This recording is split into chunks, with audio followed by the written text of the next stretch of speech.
My name is Samantha Johnson, and I am interviewing for the position of Policy Coordinator in the UNHCR. I've been given a list of questions that I will promptly answer. The first question: in what ways could I make a contribution to the organization? The UNHCR is an incredible organization that works for the benefit of others who are far less fortunate and in the most vulnerable position that they will probably ever be in. I've deeply admired the workers in the UNHCR, anybody who's contributed to the UNHCR, and as such, I believe that what I can offer is the strength of my character, my fluidity in problem solving, and also my ability to think on my feet. All factors which make me an ideal candidate for creative solutions. I've had experience working in high pressure situations and have been able to critically analyze and respond to pressing matters at hand. I understand the importance of remaining calm and level-headed regardless of stress or fatigue, and I always prioritize getting the job done to the highest standard and in the most efficient way. My empathy and ability to read human emotions allow me to connect well to people, which I personally believe is an important trait for any employee in the UNHCR to possess. I'm able to learn and adapt to places and things fairly quickly, which ensures that I will be able to fulfill my role promptly within the High Commission. I thrive in fast-paced atmospheres and remain unfazed despite changing environments. My passion and the importance I place on not just a group of humans or a state, but on the individual, a single human life, has allowed me to earnestly pursue a career in social work, something I intend to continue doing for as long as I'm capable. I deeply admire and I'm humbled by the work that has already been completed by those working under the UNHCR, and it would be an honor for me to contribute in any way that I can. Next, a time when I successfully organized a diverse group of people to accomplish a task. So last year, I did some volunteer work with the Women's Aid Organization here in Malaysia. We worked closely to raise funds and awareness of the issues that the women that go to the WAO face. So we decided that a good way to get the message across as well as to raise funds would be to host a sports day and carnival. So we decided to do it at this place called Padang Marbok in KL, which is easily accessible and centrally located for not just local Malaysians, but also expatriate families and the expatriate community that exists in Malaysia, which would mean that this event would be not just for locals or not just for expatriates, but would be available to all. And as a result, we actually had a larger volume of participants and people who came. My role was the organizing logistics and handling volunteers. So I was sort of in charge of all the different stakeholders that participated. There were a lot of things to consider, most of all the coordination of the movement of all those participating in working the event. So it was open to the public, but we also got some Malaysian athletes to participate in friendly races and competitions and overall to take part in the activities. These athletes also played the roles of ambassadors for the event. So I worked closely with a graphic designer and a videographer, and together the three of us created posters, visuals that could be posted on the posters and visuals, as well as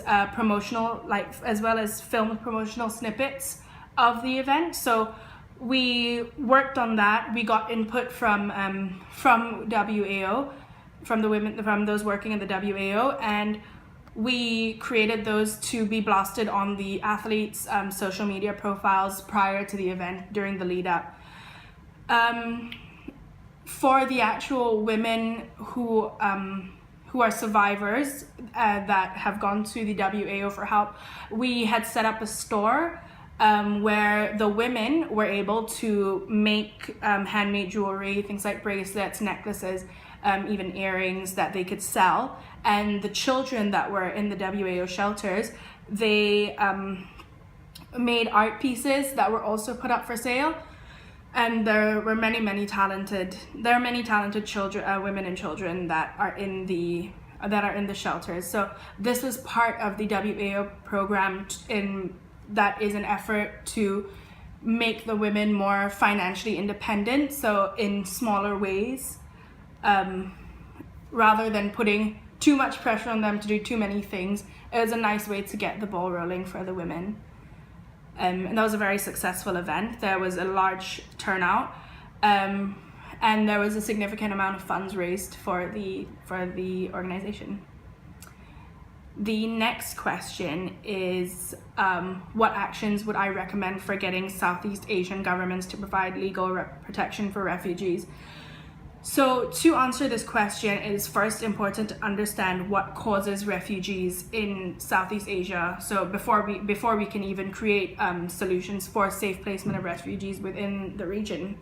So one of the causes of refugees in the region is the occurrence of natural disasters, which has led to displacement of people within the thousands.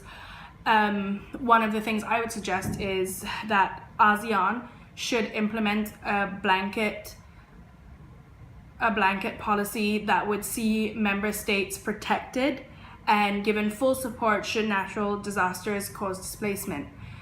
A bit of a bigger issue that results in refugee situations within ASEAN is actually through the practice of non-intervention that causes there to be refugee crises to become more significant. So the practice of non-intervention within Southeast Asian members of ASEAN has made it substantially difficult to intervene when humanitarian crises occur, be it political or otherwise. Another issue that occurs within ASEAN states is refugee crises that occur due to humanitarian issues. Because of the non-intervention practice that is carried out amongst ASEAN states, it is substantially difficult to intervene when when humanitarian crises occur, be it political or otherwise. The most prominent case would be that of the Rohingya Muslims in Myanmar. The displacement of a race of people due to persecution is harder to maneuver due to this practice of non-intervention.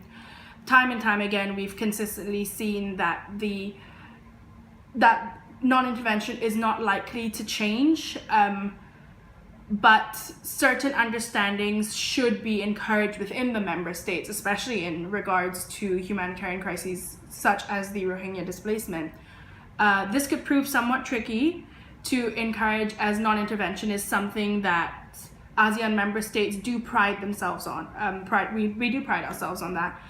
And we therefore have to create a situation or an understanding whereby legalizing refugee status among member states would not indicate a breach in non-interventionism, but the manipulation of religious aspects could supersede the practice of non-interventionism, as we have seen in countries such as Malaysia, where the Malaysian government has reached out to the Rohingya community because of religious ties. Like Muslim population, a displaced Muslim population with Muslim majority state.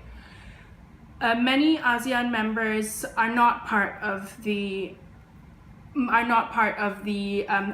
onto the 1951 convention and its protocol, thereby allowing ASEAN members to ignore the poignancy of the refugee situation in Southeast Asia.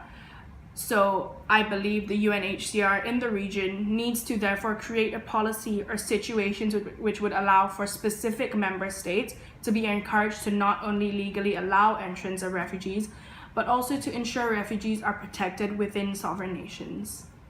Thank you so much for your consideration and for your time, and I look forward to hearing your response.